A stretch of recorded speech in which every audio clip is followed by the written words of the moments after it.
Assalamualaikum warahmatullahi wabarakatuh. Alhamdulillah, alhamdulillahi rabbil alamin.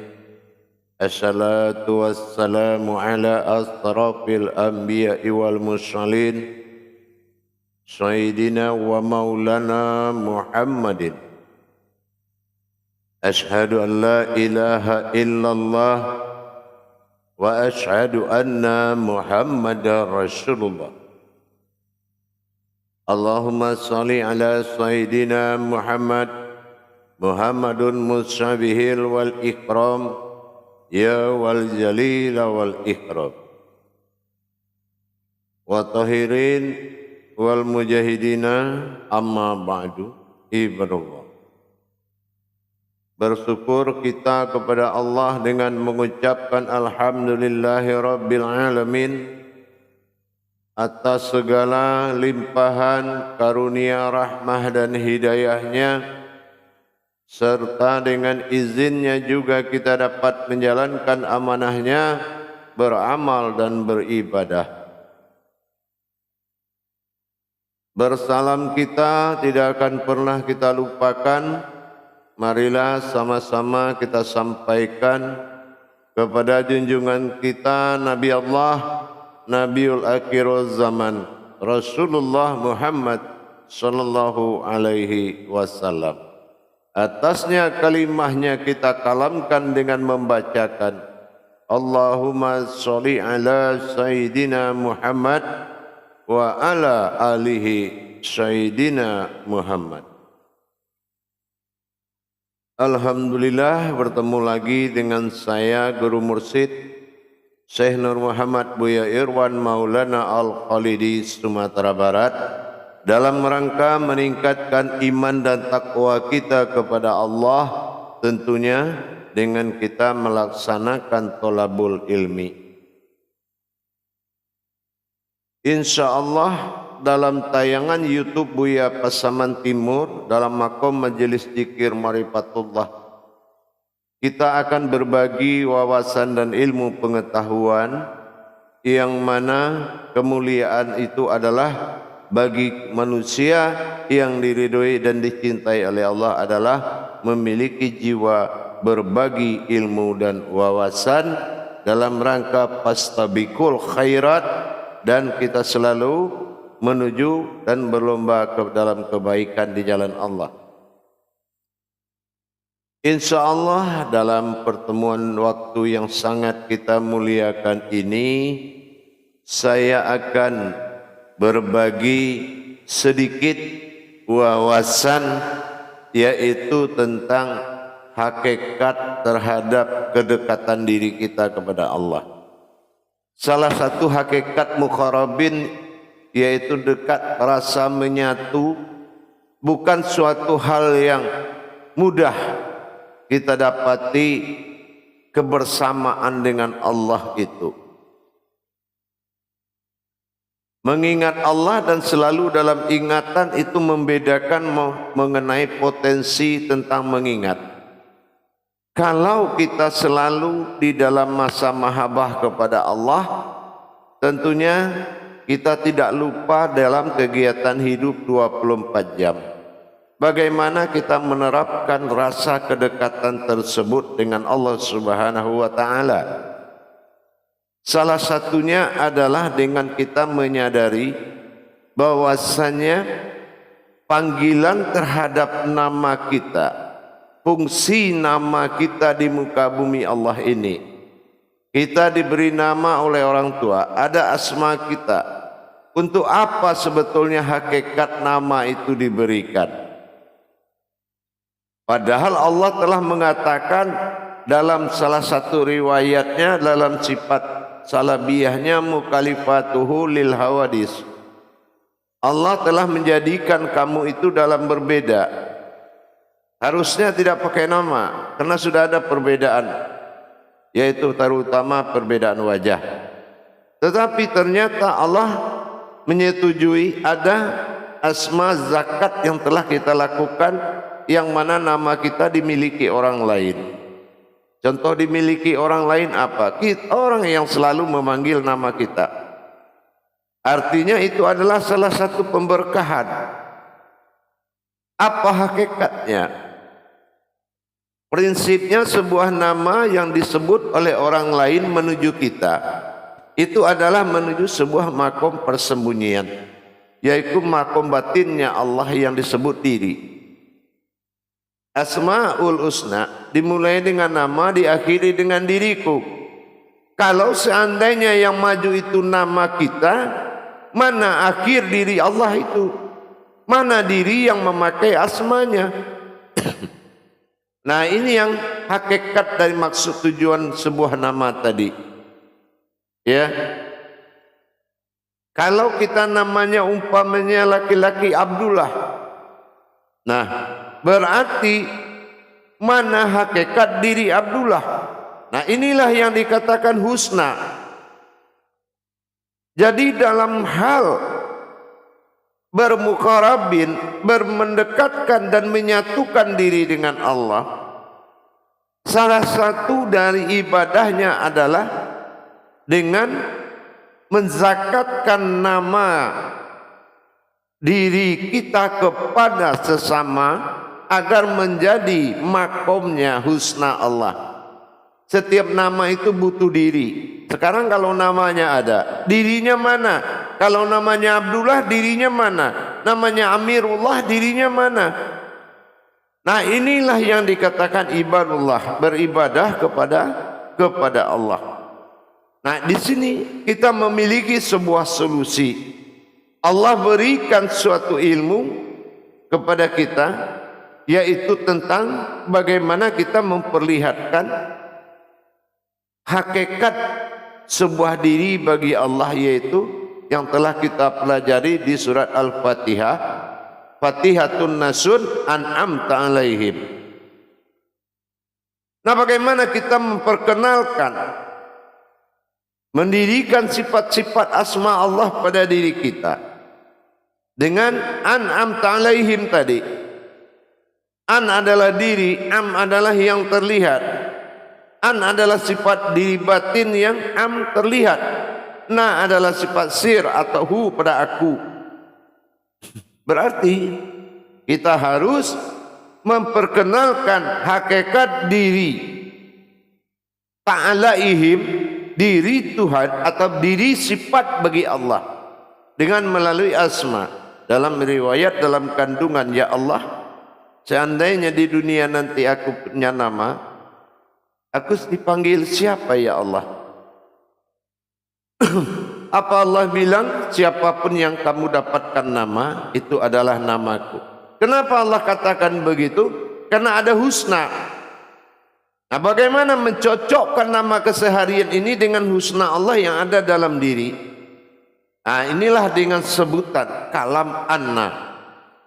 Nah, anna. Jadi kalau kita ingin membesarkan Allah dalam diri kita, tentunya kita menyebut an'amta alaihim itu dengan ana. An itu adalah diri batin, na itu aku adalah am. Nah, diri batin itu adalah aku, am itulah jasad, itulah yang dizahirkan. Jadi dengan singkat kita akan menjawab, memanggil dengan anna. Jadi namanya Abdullah umpama, anna Abdullah. Jadi Abdullah ini adalah asma dari anna tadi. Nah, asma dari diri an'am tadi. Nah, ini yang dikatakan hakikat daripada asmaul husna tadi. Kesitulah arah daripada asmaul husnanya. Jadi dengan kita sudah menyampaikan nama kita menjadi sebuah makom yang mana husnanya adalah hakikat Allah dalam diri tadi, itu disebut dengan ana. Alif, ana, an adalah wujud an, wujud diri al-haqqullah atau diri halus, sementara na adalah keakuan Allah pada zahir, maka disebut dengan am. Ini dikatakan anna. Jadi kalau Allah menyampaikan kepada hakikat nama dia inna, tapi kalau i jatuh kepada hakikat rohani.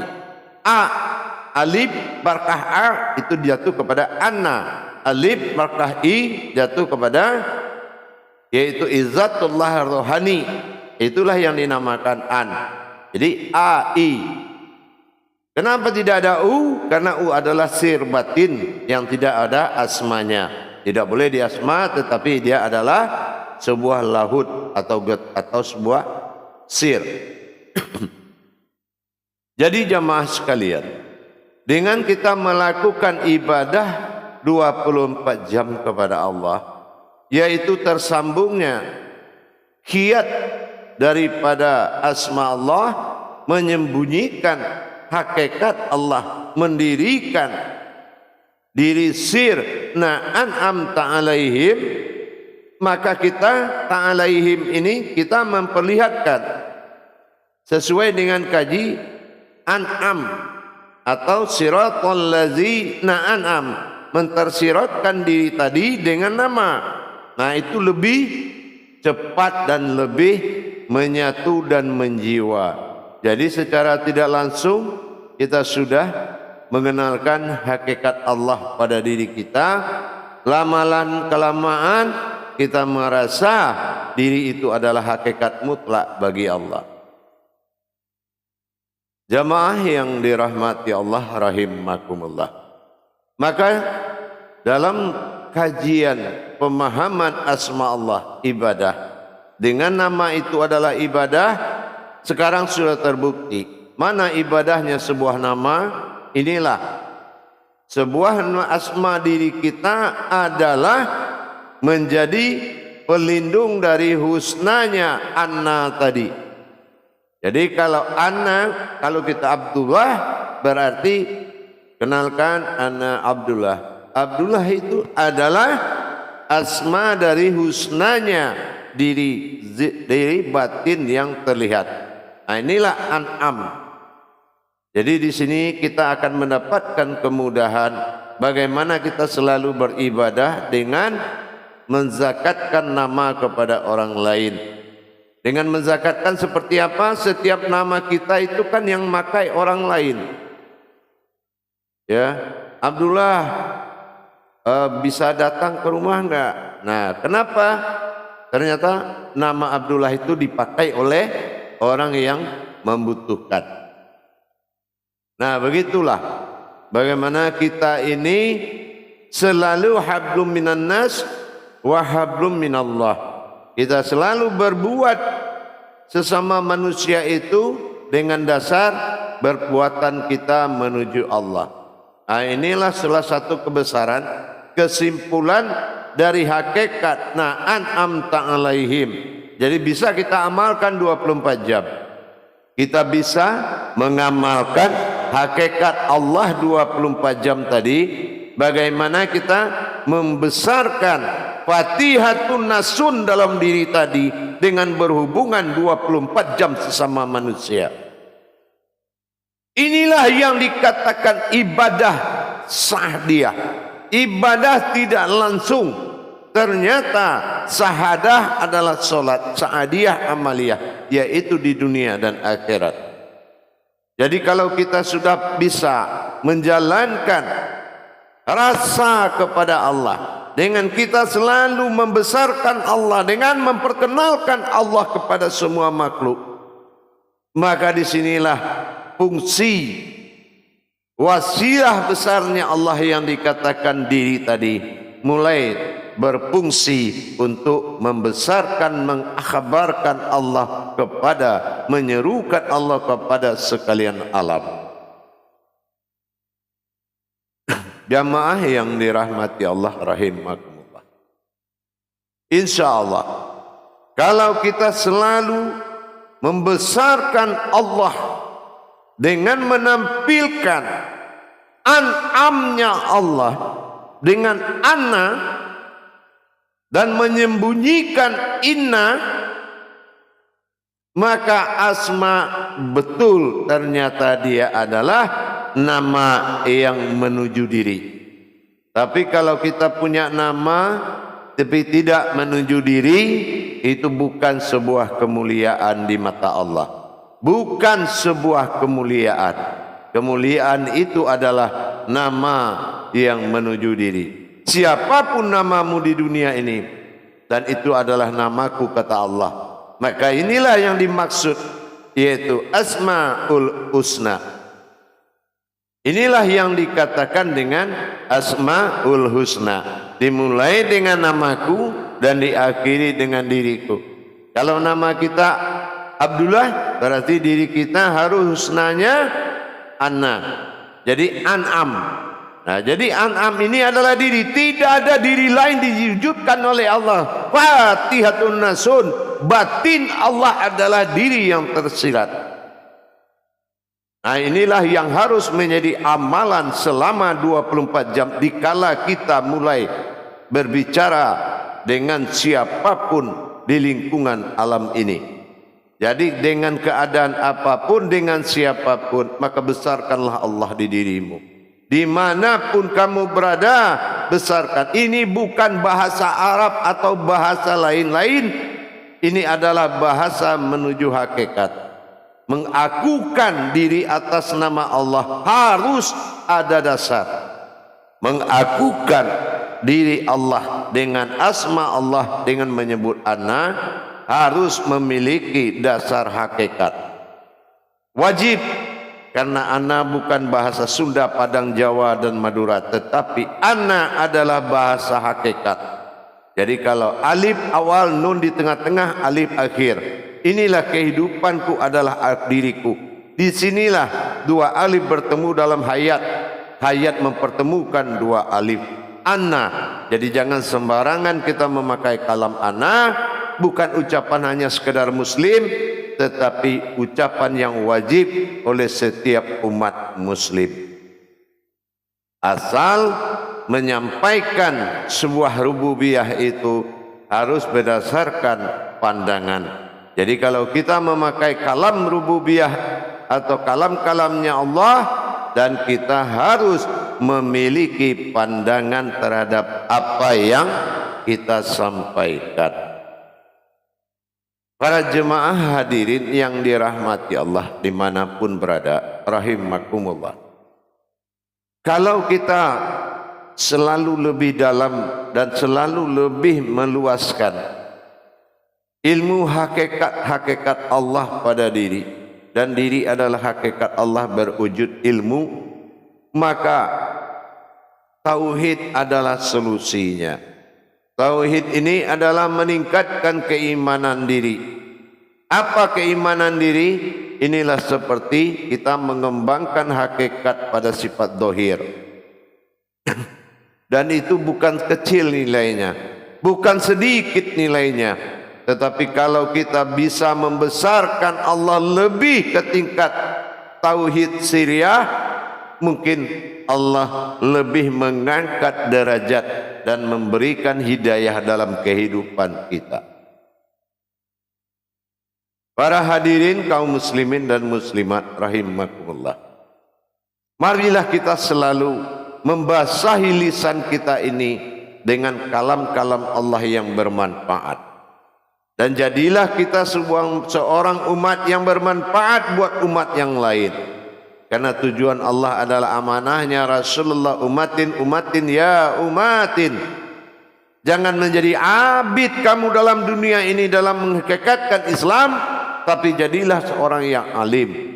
Itu tujuan hakikat. Kalau kamu sudah mendapatkan kealiman, kata Rasulullah, maka engkau akan dihijrahkan kepada keulamaan. Inilah alim ulama.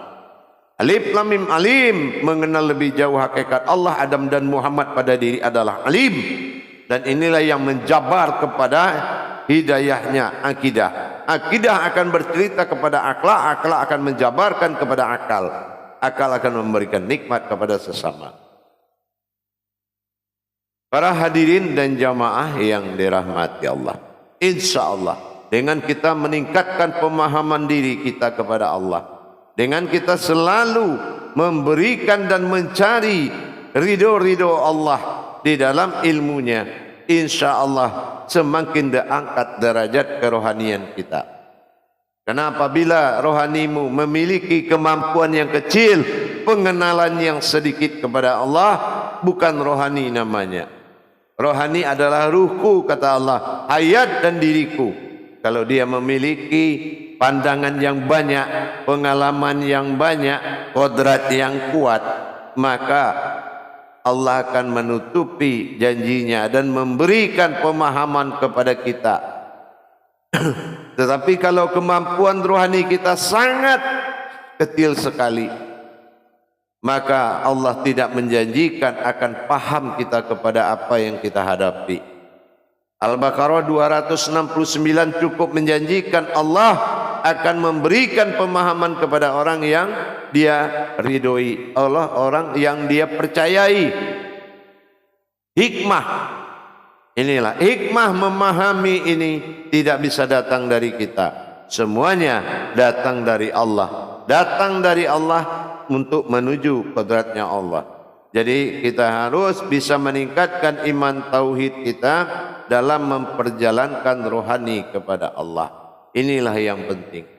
InsyaAllah mudah-mudahan dengan kita lebih luas lagi menjalankan hakikat-hakikat ketuhanan dalam diri kita untuk mencapai bagaimana rasanya menikmati hayatnya Allah pada diri, dan diri ini adalah sebuah hayatnya Allah yang akan menjadi keinsanan di muka bumi ini. Dengan kita meningkatkan derajat iman kita, rohani kita akan besar dan mampu menelan kaji apapun. Tidak ada kesulitan bagi rohani. Asal itu ada merasa kesulitan, sesungguhnya itu adalah bertajali akal di dalam yang batak, yang hak. Maka kebatilan semakin tinggi. Bukan kaji yang tinggi, bukan kaji yang kuat, tetapi nafsumu yang telah ketengah dengan akalmu di dalam kodrat Allah. Inilah yang harus diwaspadai. Mari kita tingkatkan iman tauhid kita dengan selalu kita mencari solusi bagaimana bermuqarrabin kepada Allah. InsyaAllah. Bagaimana kita mendekatkan diri kepada Allah. Jangan kau kalamkan yang kau tidak tahu hakikatnya. InsyaAllah mudah-mudahan selamat dunia dan akhirat. Bermartabat kita pada dunia setelah derajat Allah. Martabat Allah nyata dalam diri kita. Para jemaah yang dirahmati Allah rahimakumullah. InsyaAllah dengan kita berbagi ilmu dan wawasan, bahwasanya untuk menyimpulkan na'an'amta alaihim cukup dengan memanggil anna. Tapi an fokus kepada diri batin, na fokus kepada zahirna, yaitu diri zahirnya Allah, dengan am melihat diri zahir. Jadi memperkenalkan zahir batin cukup dengan anna. Dengan selalu kita mulai menghidupkan mata hati kita kepada apa yang kita kalamkan. Inilah arasullah. Itulah kenaikan aras Allah dalam diri. InsyaAllah semakin banyak kemudahan di dalam mencapai tauhid diri kepada Allah, dalam rangka menata dan mentauhidkan diri kepada Allah. Hindari pemahaman yang kamu anggap mudah dan cintailah pemahaman yang kamu anggap susah. InsyaAllah. Barakallahu ya karim ya rahman ya rahim. Akhirul kalam wa billahi taufiq wal hidayah. Wassalamualaikum warahmatullahi wabarakatuh.